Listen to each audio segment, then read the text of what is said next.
Hi, welcome back. So last time we saw about how to stack things, lines and wedges, how to scale them. And we showed that if you scale a line, you get a longer line. But if you scale a wedge, you'll get back the same wedge. There is no difference. So scaling doesn't affect wedges, but it does affect lines. Now we come to the question of, can we make other shapes? I mean, we have been beating these lines and wedges to death. Can we make other shapes? The answer is yes, but we have to be cleverer about them. So what I mean by that is our basic idea is to take wedges, and that's our starting point, right? Here's one wedge, and the way we added wedges was by putting them like that, right? Corner to corners, and the mouth always facing away from each other. Can you see that? The mouths are always facing away from each other. The mouth of this wedge is facing that way. The mouth of this wedge is facing that way. Corners are coincident. Suppose I don't do that. So this is what we meant by adding wedges. When you do that, you'll get more and more wedges. But suppose you don't want a wedge, you want some other shape. Can I do that? The answer is yes. But this time I have to make it so that the corners don't match. So for example, if I take this wedge and I combine it like this, right? And then I can make a new shape. Can you see? Like that, I can make a triangle. If I take two wedges and I combine them, I can make a triangle. One wedge, another wedge, you can make a triangle. But not all two wedges will make triangles. What I mean by that is, if you take a bigger wedge like this, and if I randomly try to combine it, like so, I may not get a triangle at all. See, I combine these two things. One line is going like that, another line is going like that. They may or may not meet. They may not make a triangle. So for example, these two edges, if I, no matter what I do to combine them, so if I combine them like this, can you see that this end is going this way? This wedge end is going that way. They are never going to meet. So I'll get for some funny shape. I won't get triangles. So triangles are very special, and as the name implies, they have three wedges in them. But wait a minute, we did only with two wedges. So I want you to understand that there's something quite interesting about triangles. That is what we are going to talk about. So I can make triangles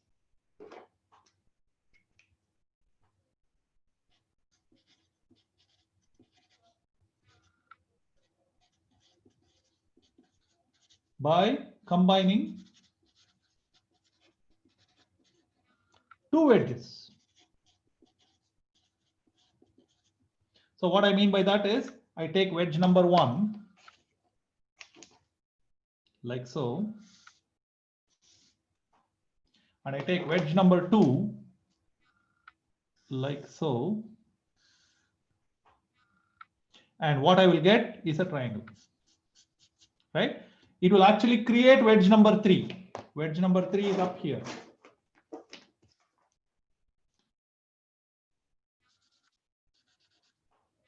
Right? So if I take two of the wedges and I combine them together, I will get a triangle. But not all two wedges will give me triangles. So specifically, if I take wedge number one looks like this, wedge number two looks like that, there is no way you can combine these two things. They will never make triangles. So not all wedges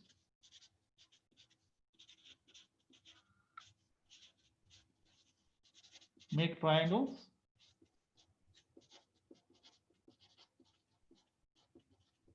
Also, the third wedge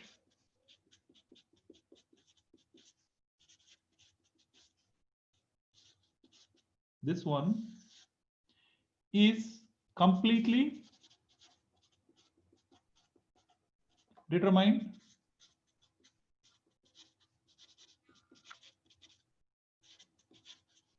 by the other two edges.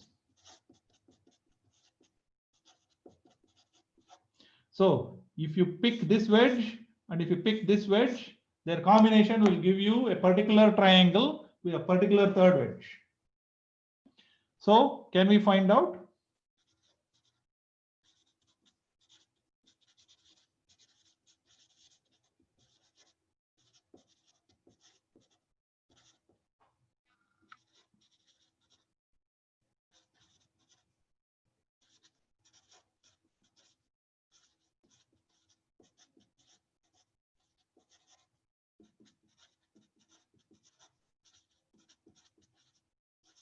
So when can two edges form triangles? So let us see if we can figure out. And of course, you might know the answer to this question. So let us see if we can figure this out.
So we are now going to show that the sum of the angles of a triangle must be equal to two right angles.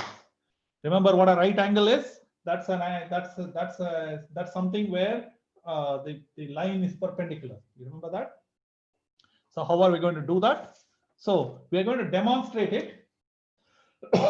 For that, I need you to make a triangle. You know how to make a triangle, right? Take a sheet of paper, make three lines in it that intersect with each other. So take a sheet of paper, just make a random fold. Another one. And then another one. Whichever way you like. Okay. If you make three random folds, you will get a triangle here. Like so.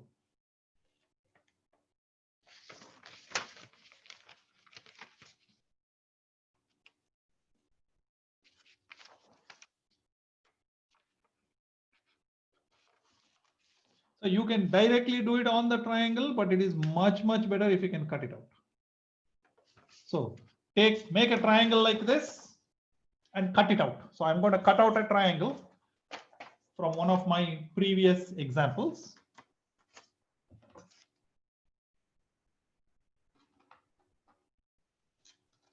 Here goes.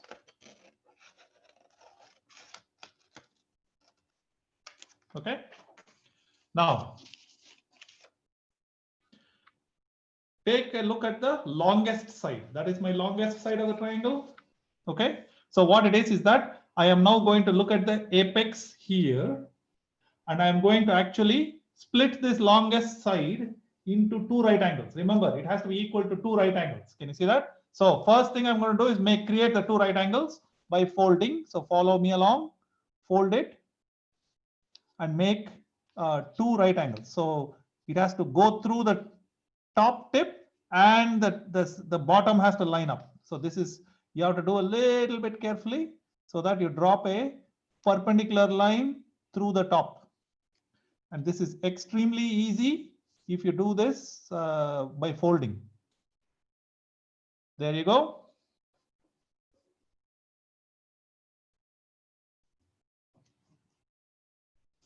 There. Can you see I made a perpendicular line?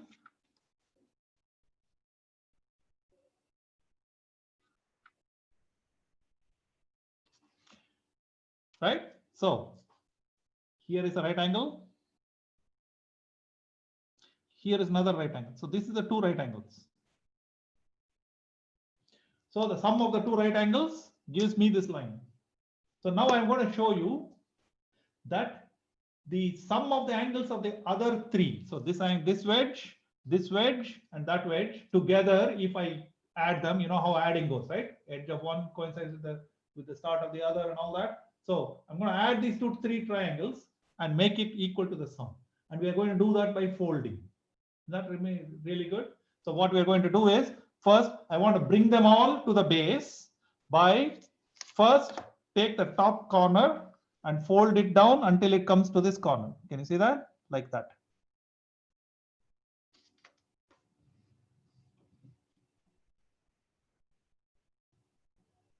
Right? That's the bisector of this line. So I have divided this line into half by folding it down like that. Okay, keep it down. So that's one of the angles. So let us call this angle A.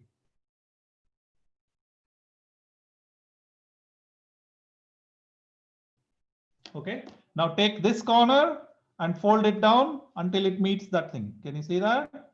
It will beautifully, if you do it correctly, it will beautifully line up. There you go. This is the angle B. This was one of the corners. So three corners are coming together. Can you see that? And the last one is this one. You fold it down and it will meet exactly. Can you see that? And that is angle number C.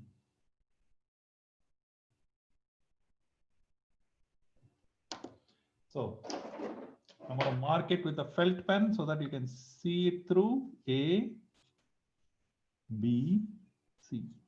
Can you see that they add up to the two right angles?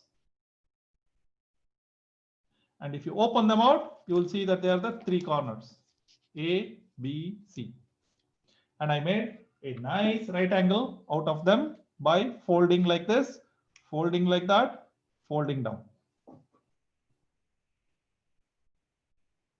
Okay, so unless they form this three right angles, by the three angles form three right angles, they will not make a triangle.